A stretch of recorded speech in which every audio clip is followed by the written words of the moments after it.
Welcome to UPlift Black. I'm Shelly Skinner, founder of UPlift Black. We're on a mission to increase the visibility and showcase the contributions of Black people in Canada. Today, our guest is Sean George, artist, educator. Welcome, Sean. Thank you, Shelly, for having me. Absolutely. Thank you so much for being here and part of our little passion project to increase the visibility and the contribution and showcase the contributions of Black Canadians. What does that mean to you? Well, yeah, first of all, I think that when I hear Black Canadian, I'm always a little confused because I think growing up, there were so many different labels, right? Yeah. And so there was like Trinidadian, Caribbean, British Columbian, all of those different labels. New immigrant, and loyalist. and that question, where are you from, right? Like, so for me, I think I've kind of moved away from some of those, but I think certainly with some of the Black Lives Matter movement that has, really come to the surface, it's making me really rethink my roots and my identity, but a lot of the art that I've done is really around identity. It is, absolutely. I've had the pleasure of having your art displayed at a Black History Month event that we did, a celebration event, and seeing you within the community.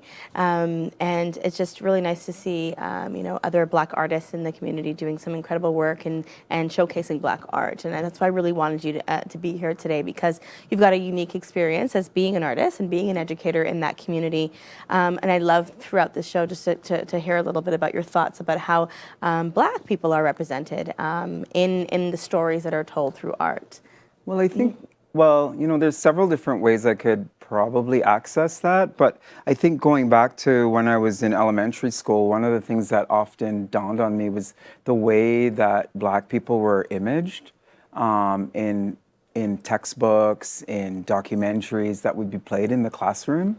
And it was always seemed to me that they were always marginalized and, or if I was at home, right, those World Vision images. And I remember very early on meeting this woman from Ethiopia. She was a beautiful woman. Her name was Miriam, and she came to go to University of British Columbia, and she was studying engineering. And, back when we had photo albums, we were looking through her photo albums, and all of the pictures that I saw were like, this is not the Africa and the Ethiopia that I know, right?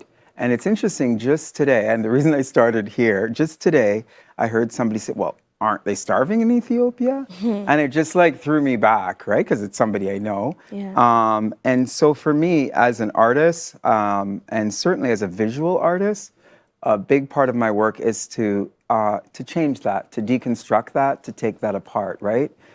So in having that conversation with that person today, I said, it's always interesting that when we hear about African countries, they're always in crisis. Yeah. The Caribbean, the places, they're always in hurricane or whatever. It's always crisis. And the ones we don't hear about, those are the ones that are doing good, but we don't hear about them. Like Rwanda is in this huge tech, they're like going to be the next, I would say they're going to be the next tech area in the world in a very short time. And these are the kinds of stories, personal stories and collective stories, I think, of Black people that I want to bring to the surface. It's not that I don't think we suffer and continue to suffer. Obviously, that's why, we're both here. Yeah. But I think a big part of it is how we have been imaged, throughout history. And it just, I see some of the images in textbooks, and I just find that, it's time to kind of move forward with some of those images and change those images. Yeah, move forward as an artist to change those images. Now, tell me a little bit about how Sean George became an artist and kind of like what your background is in that. So just so the audience knows. Yeah, so, that was never really my first love. Like there was like all these loves, like I wanted to be a singer, right? And my grandma was like, no. And I wanted to play piano. No. It was kind of grandma to tell you the truth. And so I ended up playing the violin for 6 years, and then I became a teenager and was like, no, I'm not doing this. It's like, hours of doing that. And so I was really fortunate. For a couple of years, I went to C.W. Jeffries when I lived in Ontario as a teenager. Yep. And it's an arts-focused high school. That was a time when Ontario had like these sort of focused high schools, math, sciences, arts. So I was just, that happened to be in my catchment. And I was just really taken at how the arts could speak like really loudly about particular issues. Yeah. And the issue that just grabbed me the most was this one friend of mine, he decided to come out to the, well, basically to the drama class, but the whole school showed up. When you say come out, you mean He came out as queer, yeah. and the whole school showed up. Yeah. And I was like, wow. But the way he talked about it and the way he kind of brought it to life, like his story to life, it was electrifying, right? And, you know, that kind of stayed with me. And just like these little moments where I was just thinking, you know, telling stories and in different ways is something that I love because that's so much part of my family. Yes. My mother is an amazing storyteller. You know, like just something about her that, you know, we have these stories and we laugh about the stories and we can hear them over and over again. And then, you know, an aunt will come along and she'll say, oh, no, that's not the way it happened. And then we'll hear a little bit more about that story. So I think for me, at first, it was like this kind of narrative. I want to be a writer. Yeah. And I still like, that was really my passion in the arts. Yeah. And then eventually I ended up at the Vancouver Art Gallery, I would say almost by accident. That was not what I really was wanting to pursue. I wanted to go into writing and I was going to be this great writer. And I just got really taken by the way the visual arts can also tell stories. And I worked there for 15 years in the education department. And I had many opportunities to engage audiences, school children, young adults, benefactors, all kinds of people in the kinds of exhibitions that were there. And a lot of them, some were the international, some of them were regional. You know, and I was really taken by how that idea that a picture is worth 1,000 words. Yeah. And so eventually I started to realize that I could start to merge these two things together. And so I'm telling you this story because I decided I was going to do this. And I met this person who had an exhibit, and I won't name names, but anyways, she had this exhibit, and then I'd started working on this body of work, and I invited her over to see the work, and she was like, you can't do this, it's wrong, you can't do that. And I was just like, this little child. I was like so hurt because I was like really looked up to this person. But now in retrospect, I didn't have the context for what I was doing.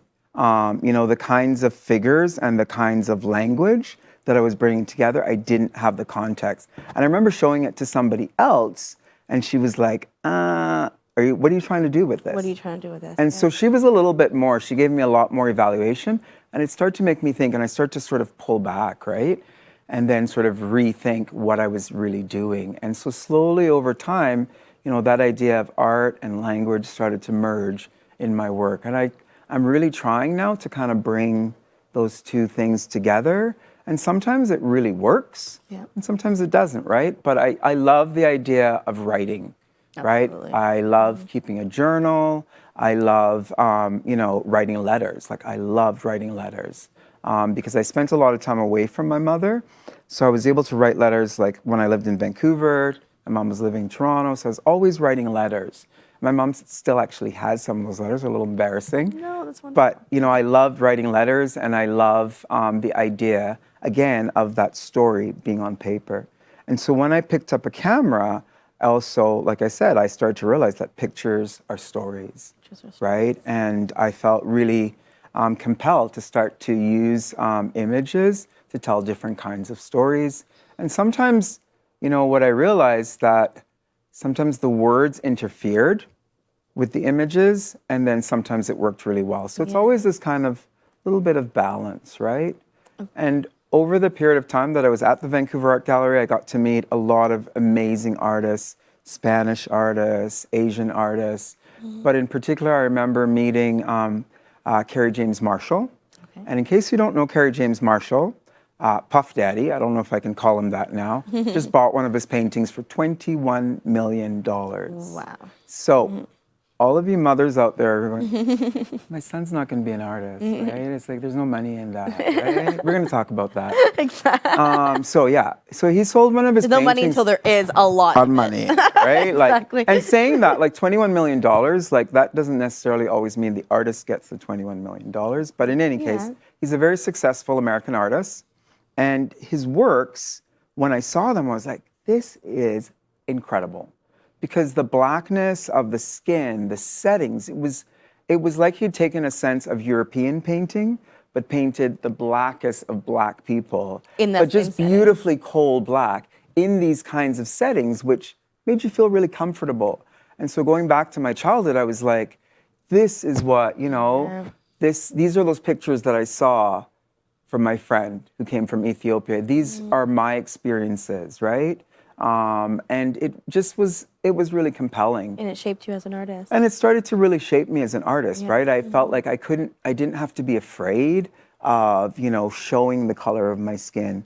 Because, you know, I think that for those of us that are black, I mean, even within our own race, like our race and our color spectrum is so wide, like it's the widest. Yes. But I know growing up in the Caribbean, the lighter you were, it was almost like the better you were, right? And so there was this kind of thing. And so seeing these images just like These dark black. really dark, yeah. and they were so beautiful.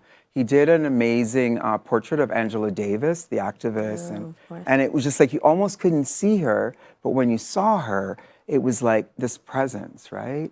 And I just was like, this is it, you know? It's like, that's not what I want to do, but this is my like sort of moment where I feel like it's okay to really explore the idea of skin and identity and storytelling. Absolutely, it's beautiful. Yeah. Now, as a Black artist, do you feel like there is a space for you within art galleries, within the community? Have you had experiences where you felt that it was a deterrent in terms of your work being visible? We laugh like we know the answer, but well, I think there are two things that I wanted to say about that, and one in particular is that, you know, it's not just black, you know, children, or it's all children. Like, there's this sense that somehow you're not going to make it in the arts, right? And in fact, it's like, Shelly, who designed that shoe? Shelly, who came up with that color? Shelly, who did your earrings, right? You know, like all of the things that we see around us, art is so seamless that we forget about it. Even that little tripod there and the camera on top, before the photographer even got to it, someone decided, right? Designed it. An industrial designer. And so parents are like, oh, my kid's going to be Wayne Gretzky. Maybe not. But, you know, there's a lot of opportunity within the arts. And I think that, you know, my experience within, at least within Caribbean culture and within Black culture at large, it was like music, dancing, sports. And the visual arts were kind of like, oh, it's kind of off in the side. Oh, you make pictures. Your mom told me that. Nice. You make pictures. Your mom says you make pictures. That's nice, right? You know, and then my mom used to always do these things. Oh, yeah, I know you to make pictures, right? So, I mean, I think that there's a lot of opportunity. And I think it's really, really vital that we tell our stories visually. Right? Absolutely. And so it's amazing to see like people like Ava DuVernay who did that Selma. So filmmakers, right, that are telling our stories. Absolutely. And, you know, and that's really changing the way we see, because it's easy just to sit and say, well, you know, I don't like that, I don't like that, that person depicted me like that. But it's really important for us to depict our own images and tell our own stories, right? And so for me, it's really important for parents to encourage their children, if they see any of it, doesn't matter if it's music, you know, if it's, you know, if it is basketball, it is basketball, right? But it's really important, if your child is interested in the visual arts, let them explore that. That's okay. It doesn't necessarily mean they're going to become, you know, a fine artist or an industrial designer or a floral designer or hairstylist. All of that is really art to me, right? Absolutely. And so for me, I have to really remind myself that, you know, it's okay to explore what creativity means for me. And so I feel like now we're hearing more and more multidisciplinary, right? So artists are kind of moving into film, they're moving into painting, they're moving into sound. So they're kind of moving away from that kind of one. I'm a painter, or I'm a filmmaker, and they're kind of merging all of these things. And I think that's really exciting, right? Because we have the technology and the ability to do that.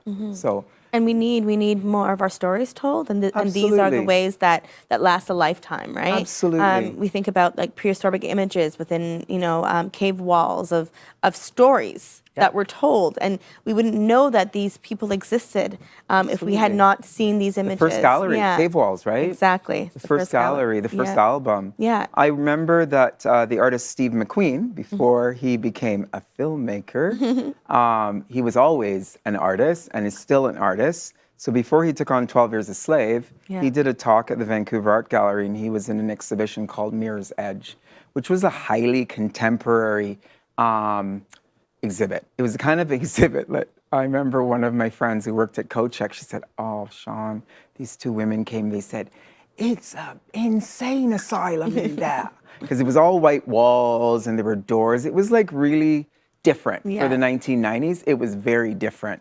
And it was like, because people go to galleries still expecting to see paintings. Yes. I go to galleries looking for something to really trigger me. Yeah, Right? If I want absolutely. painting, if I want to feel comfortable, that's the kind of nice stuff I'll have up at home. But if I go to an art gallery, I want to be like immersed. I want to be triggered. I want to be angry. I want to be joyful. All of those feelings. Yes. And so I remember he gave a talk and he said that, when he was a little boy, Steve McQueen, that, he used to get under his bed and imagine making movies. And I remember sort of laughing to myself and thinking like, wow, this guy's like, like it just something about his passion, and he was so funny and so enthusiastic and so animated that I just, again, it was like one of those moments where I was like, bam. And then all of a sudden I see this guy, 12 Years a Slave, Steve McQueen. It's like, wow. And the body of work that he showed at the Vancouver Art Gallery, he's always worked in film, but he's always worked in like, sort of short film, short animation, those kinds of works. And it was this piece with Buster Keaton that he basically co-opted, where Keaton, is standing and the door comes over him and it goes over, over, and over again. So when I went to the Tate in London, I saw one of his pieces that's in their permanent collection. It's called Bear. And it's these two husky black guys in there kind of circling each other. Like they're about to wrestle, but at the same time, they're almost maybe about to hug each other. Yeah, And that for me is like that moment in art where there's no answer. And for me, a lot of contemporary art is not about an answer, it's about questions. Because life is about questions, at least for me. Yes. Like, you know what I'm saying? You Like, want to do, like, you want to leave something and be like, I want to know more about this now. Yes. And then you want to go, like, you don't want to just go away. end and feel fulfilled, because it's not a Hollywood movie. It's not a, with a Hollywood ending. It's supposed to get you to think. It's like, an incredible form of activism. I love that art can do that. Yeah. That it can be, that you can, Absolutely. that can be so social, in the way that it transforms your thinking, right? Absolutely. I remember seeing a work by a Scottish artist, Douglas Gordon, and that was like that moment where I was like, really? Contemporary art? Are they just clever? Like, And I remember there was one image where his hand was up, and I don't think that one was a fist. And then in the next photograph, his hand was down. And then just standing there, were big photos, right? And just standing there was like, okay, what's the meaning here? Like, what do I get out of this, right?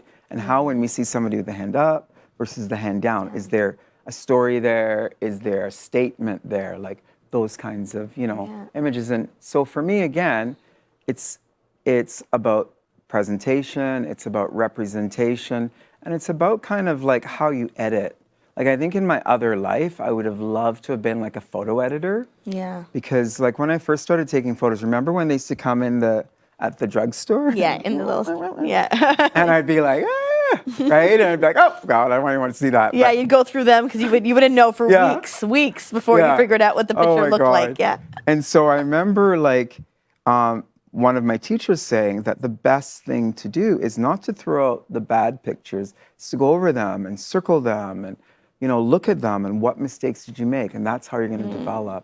And just over time, that, sort of became a thing. And now I just kind of sometimes do that consciously, and it's it's not a stupid thing, it's just a silly thing sometimes, because I'll go on like social media and I'll go, oh, that could be cropped a little bit like that. And you know what I mean? And so that idea of to tell the story better. To tell a story, yeah, absolutely. Yeah, that's what it is. And it takes me back to that Douglas Gordon moment where he's like, it's this or this. Well, that's the thing with pictures, right? Like we take pictures so we can remember something, right? Absolutely. And usually we take pictures in a way that it does tell a story. Like we got to this, we went to Wonderland, and when we went on this ride, we went on that ride, and we ate this food, and so it's specifically to tell a story. Yeah. So it's a great, it's a great example. But sometimes, when you look back, you want to be able to remember the story properly, or be able to share the story with someone differently, right? And if you didn't capture that, being able to go back and say, okay, how can the next time my voice get across better, my story be better heard. And I think I think storytelling is so compelling and so important, especially within the Black community. And I think that there's so many ways to do it, like through art, through the visual 100%. Arts of the ways that, I remember when I first started working at the art gallery, we used to always have, like, for the photo shows, because there was still this kind of idea that photography was not art. Okay. I think that photography is most definitely art. Absolutely. I just don't think all photos are art, but that's just me, right? But I remember saying to people, and this was back then, I remember saying, so, when a house burns down and nothing is there, people just saying, I got my photos, that was the most important thing, was my photographs. And so I like sort of challenge the audience, like, that I was be speaking to, sometimes with school kids, adults. I'd say, so how come when everything is gone, those photos are so important? And if the only picture you had of your grandmother was this small little picture that was all kind of wrinkled and crushed, isn't that the most important thing to you? Of course. And people go, oh, yeah. Absolutely. But really, like, when we think of pictures like that are sort of have like a kind of domestic kind of quality to them, that, nostalgic and everything like that, we don't think of them as art. And I think sometimes within fine art and within art, those challenges are being constantly broken, right? And I recall seeing the work of, I think it's Robert Smithson, and he just took these images. They were like terrible photographs of the suburbs in New Jersey. But he was like really the first photographer to ever photograph suburbs, right? But they were horrible pictures. But at the same time, there was something really compelling about them. So there were these amazing frames and these like pictures, that anybody could have taken. But at the same time, that wasn't necessarily the point. That wasn't, No, and again, so when I go back to thinking about my art and identity, it's really important to tell my story. But the biggest thing I think that I learned when I worked at the art gallery was an artwork is not limited by an artist's intent. So I'll tell you what that actually means, because I'm like, okay, I don't know if I'm going to work here. But so the way it was explained to me was, okay, so your family lives in New York City, and you've lived there all of your life. And so, the World Trade Towers, right? Yep. So, that was an observation site, like the CN Tower, and people would go up there and they'd take these pictures, right? And then all of a sudden, these buildings were blown up. And now you have these pictures in your photo album. Of things that don't exist anymore. Of things that don't exist anymore. So are these really pictures of your aunt? Is this a picture of Aunt Shelly? Is this a picture, of Cousin Courtney?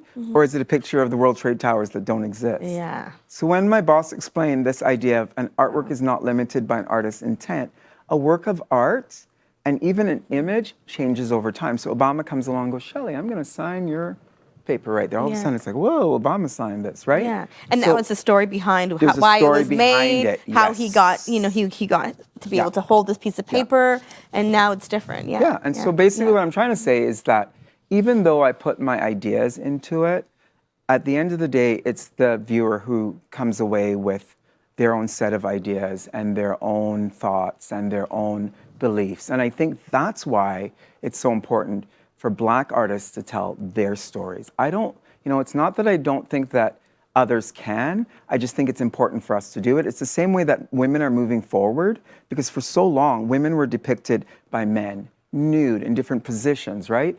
And it's time that women, and they are, move forward, like the Guerrilla Girls, Pussy Riot, all of these groups are starting to say, no, we are going to depict ourselves in the way we want to depict it. So aside from that, the way others see us, that's fine.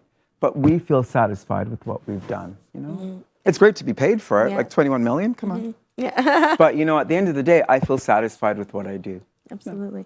And you know what? We need so much more of you. We need so much more representation in so many different medias in terms of the arts, so that, you know, we can share our experiences and maybe like kind of overflood what is being shown to us, because for so long whiteness was beauty. Yeah. Right? Yeah. And we couldn't disagree because it's all we saw, it's all that was celebrated. And the more we have different people of color, Black people, Indigenous people, creating art in our community, and that art being showcased in many different forms, the more it's shown that maybe your idea of what beauty is not necessarily the truth. The beauty is so much more complex. Yep, absolutely. Right, and beauty exists within so many different, you know, people with different abilities and different skin tones and different cultures and different hair textures, and you know, and that's where beauty really exists, and it exists within a person's soul, and them being able to showcase that through whatever it is that they do. Whether I'm glad you know, but I'm glad you said the word beauty, because it's one of those, well, when I worked at the art gallery, we tried not to use sort of terms that would say, oh, this is beautiful, like we get like that. But I'm glad you said beauty, because often I found that what I was seeing as I was studying art more and more was this idea of the exotic. And we talked about, you know what I mean? Yeah. And the exotic. And even one time there was like this little piece about me, and someone wrote this exotic, you know, this exotic guide, and I was like, holy shit, man.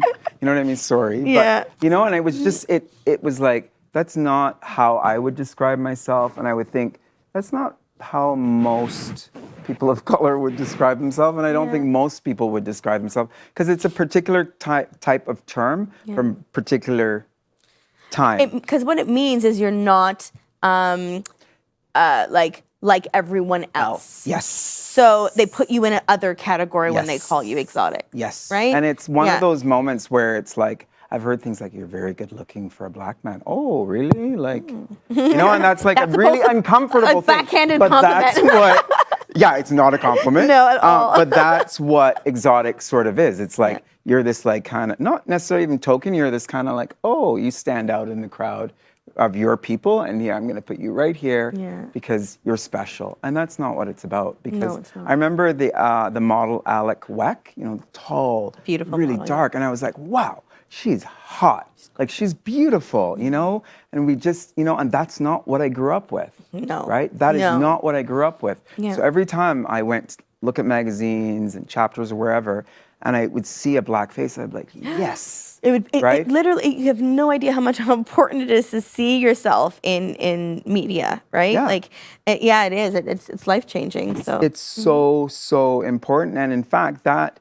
you know, in a strange way, that was part of the reason I stayed in my job for so long, because I remember that, so there was maybe like a couple of us that we did the workshops, and then we'd have docents who were volunteers who would also do the tours with us. But I remember all like little boys in particular and kids of color would see me, they'd be like, ah, you know, this big like vacuous white box space, right? And they'd be like really excited, right? And I thought that was really important, right? That, you know, we belong somewhere. And every time I go anywhere that I don't think someone of color, I don't expect to see someone of color, I kind of like grin to myself, right? And I'm like, yes, good for you, right? Yeah. And then obviously I had to move on. Like, I wasn't there to like, you know, make every like grade school child like, oh, there's a Black guy, we're gonna have fun. I know. Yeah. I wave at Black people randomly, and they think I'm crazy. I'm just like, hey. But I mean, like, that happens from coming from, like, you know, smaller towns like Barrie is compared to the city. You know, it's just, you get to that point where you're just like, you see another Black face and you're like, you know, like, I randomly make friends with Black people friends just because. Oh, do you really know these people? I'm like, no. All right, I know we're running out of time. We can be here all day, but I have a few questions I just want to kind of ask you, a little speed round kind of fun questions, because the topic gets a little heavy. And sometimes we just want people to know a little bit about you. All right. What is your favorite drink, alcoholic or non-alcoholic? favorite drink, I would think now it's Earl Grey tea. Earl Grey tea, so you're a tea drinker. Awesome. I know it's a Not a classic. teetotaler, a tea drinker. Yeah. What was your favorite TV show as a child? It's my favorite TV show. Wow. Like, there's so many shows. Like, I had this sort of strange upbringing. Like, I'll just say really quickly. One time, my grandfather made me watch this documentary on Papua New Guinea, and it like scarred me for life. But I would say that one of my favorite TV shows was Three's Company, partially because I wasn't allowed to watch it, and because I was just like, yeah, okay, I know what you're talking about there. Yeah. And I loved Bewitched because I just was like, oh, that's Yeah. kind of fun too, right? So those were like two of my favorite shows. Wonderful. Yeah. Good ones, good ones. All right. Who do you look up to? Who was like your role model or mentor today? Wow, there's like so many amazing. I actually, now that I think about it, Steve McQueen, like, what an amazing storyteller. Like, I remember when I saw 12 Years a Slave, and it took me back to that little Buster Keaton thing. And I Yeah. thought the way he articulates a story is so simple. Yeah. And for someone like me, So like, profound. when I make images, I'm like, oh, I'm gonna add more, add, right? And so for me, I think that kind of clear articulation where you're edited and you feel confident about what you're putting forward, I'd say Steve McQueen is definitely somebody I really admire. And like, there's so many amazing writers coming out of Africa right now, like, Chimamanda. Now I can't pronounce her last name, so I won't say it. But her first name is Chimamanda, and she wrote a book called Americana. Amazing. Like, there's so many good Right. writers that, like, as a kid, I used to read Agatha Christie because that's what was available, right? And now it's like I can hear these stories and watching her articulate, and she talks about storytelling on TED Talks. Yes. And it blew me away, and I was like, I like what you have to say. Like, it's awesome. I love it. And so just to kind of wrap up, what do you hope to see for the future? Like, I call it a call for change, call for action, whatever you want to call it. What are you hoping through the Black Lives Matter movement, through what happened, everybody sitting at home during COVID, watching what happened to George Floyd? It changed us. We talked to a lot of our communities say it's like we just got hit, with a compelling wave. moment. It's a life-changing time. Absolutely. There's a new civil rights movement happening right now. What do you hope, whether within your community, within the arts community, what do you want to see differently? What's really actually been amazing without even hoping is that every day that I've been home and I've been going online, because I look at a lot of the art websites, there's a ton of Black artists now. It's almost like Yay. somebody somewhere. It's like, hold on, where were you? Oh, okay, we get it. And they started changing things. So in a sense, it's just like it's happening. And that, I think, is really important. Yeah. And That there is a movement, period. there is a movement, and Yeah. it's happening. And Yeah. the Black Lives protest that I saw in Barrie, it made me want to cry because I couldn't believe that, in this place, it was like, wow, this is incredible to see like young people Especially in a town like engaging. Barrie. Because I remember my first day in private school and that N-word came up, right? In Christian private school on the bus, right? And so to kind of like go from that place, which is a story I always used to tell, I don't have to tell that anymore, to this place, right? Now you can now tell the story. It made me cry. Like, I was that rally. just so moved by what I saw, and I was just moved by the speakers and how everything was put together. It was amazing. So I don't feel like, it's not that I don't want to hope for things, but I think things are happening. You think what I think you're seeing happening what is I'm what seeing you're hoping happening for. is what I've been hoping for, right? And I'm scared to wish for more because it's like, but I will end with one. I saw online there was this amazing billboard, and the way it was done was, again, very simply, and it said, there are Black people in the future. And I was just like, yes. And it's a work of art, right? And it challenges us. It doesn't have to be an image. It's just words. It's text. And to me, that's powerful. It is powerful. Extremely powerful. So I was moved by that. And so every day I'm seeing images that excite me that are done by, people of color. And I'm like, yeah, this is how it should More be. of this. Yeah, absolutely. Thank you so much, Sean. Thank you for Thank your you. time today. Thank you for your voice, sharing your stories. Thanks, And I Shelly. think Sean's call for change is keep going. Keep going with this movement. Let's not give up. Let's not slow down. There's still work to be done. Thank you very much. Thanks, Shelly. Till next time. Oh yeah, share, support, show up. I'm the worst.